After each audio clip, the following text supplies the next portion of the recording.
আজকে আমি একটা ভিন্ন স্বাদের চিকেন রেসিপি নিয়ে হাজির হয়েছি। এটা মাংসেরই ঝোল, মুরগির মাংসের ঝোল, কিন্তু এটা একটু ভিন্ন স্বাদের। আমি একটু বেশি পরিমাণে আলু নিয়েছি। কড়াইতে তেল গরম করে আলুগুলো লাল লাল করে ভালোভাবে ভেজে নেব। আমি এখানে একটু বড় সাইজের 4টে আলু নিয়েছি। আলুগুলো একটা আলু 4টে টুকরো করে কেটে নিয়েছি। এইভাবে ভালোভাবে লাল লাল করে উল্টে পাল্টে ভালো ভেজে নেব। ভেজে আলুগুলো তুলে নেব। আলুগুলো ভালোভাবে লাল লাল ভাজা হয়ে গেছে। এরপর আমি আলুগুলো তুলে নিলাম। আবার ওই কড়াইতে আরও সরষের তেল দিয়ে তারপর দিয়ে দিচ্ছি অল্প পরিমাণে 1 টেবিল চামচ মতো চিনি। তেলের উপর চিনিটা দিয়ে গলে গিয়ে যখন ভেসে উঠবে তখন দিয়ে দেব। আপনারা এখানে চাইলে গোটা গরম মশলা ব্যবহার করতে পারেন। আমি এখানে গোটা গরম মশলা দিচ্ছি না। দিয়ে দিচ্ছি 4টে মিডিয়াম সাইজের কুচানো পেঁয়াজ। পেঁয়াজটা দিয়ে ভালোভাবে লাল লাল করে ভেজে নিতে হবে। পেঁয়াজটা তখন অনেকটাই কমে যাবে। পেঁয়াজটা দেখুন আমার অনেকটাই কমে গেছে, অনেকটা পরিমাণ ভাজাও হয়ে গেছে, কালারটাও চেঞ্জ হয়ে গেছে। এই সময় দিয়ে দেব বেটে রাখা রসুন। রসুনটা আমি দু টেবিল চামচ মতো ব্যবহার করছি।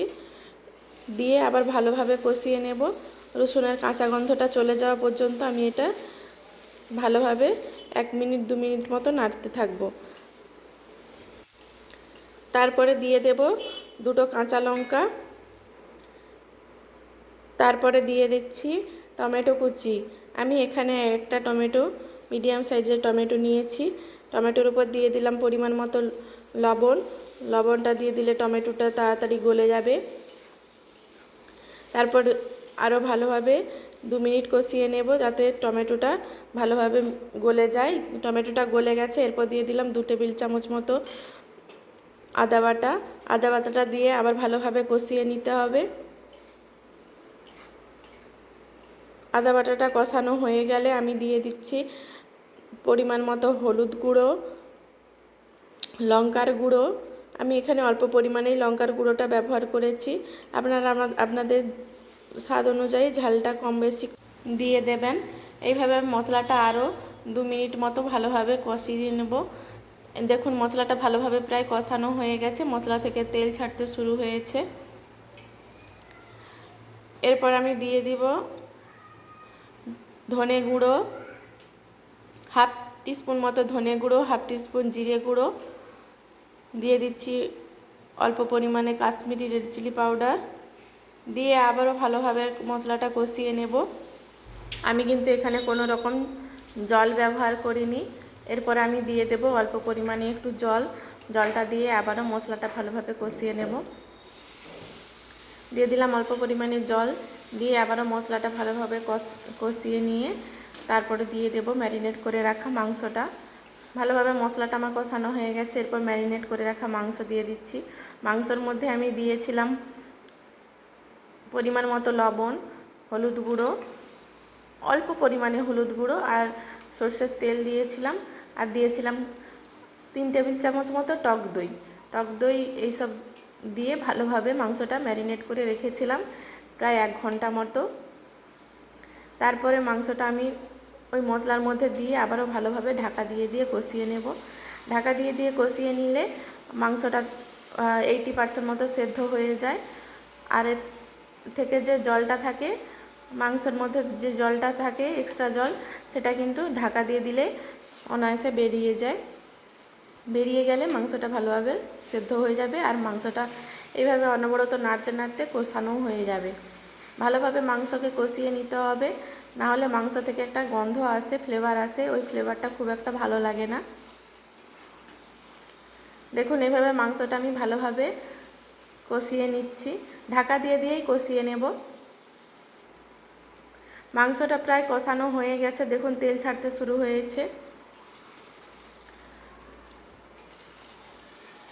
আপনারা এইভাবে বাড়িতে তো সিম্পল মাংসের ঝোল অনেকেই করে থাকেন, কিন্তু এইভাবে একবার মাংসের ঝোল করে দেখবেন, অপূর্ব হয়েছিল কিন্তু খেতে। এরপর আমি কষিয়ে রাখা আলুগুলো দিয়ে দিব। দিয়ে আবারও ভালোভাবে মাংসটা কষিয়ে নেব। আপনারা অবশ্যই বাড়িতে এটা করে দেখবেন এবং আমাকে কমেন্ট বক্সে জানাবেন যে কেমন হয়েছিল খেতে।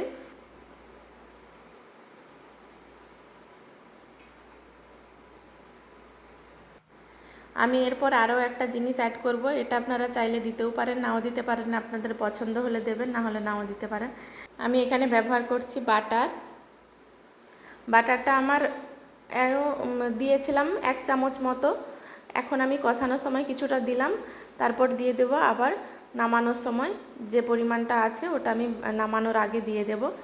দিয়ে দিলাম 1/2 টিস্পুন মতো মিট মশলা, দিয়ে আবারও ভালোভাবে মাংসের সাথে মিশিয়ে নেব।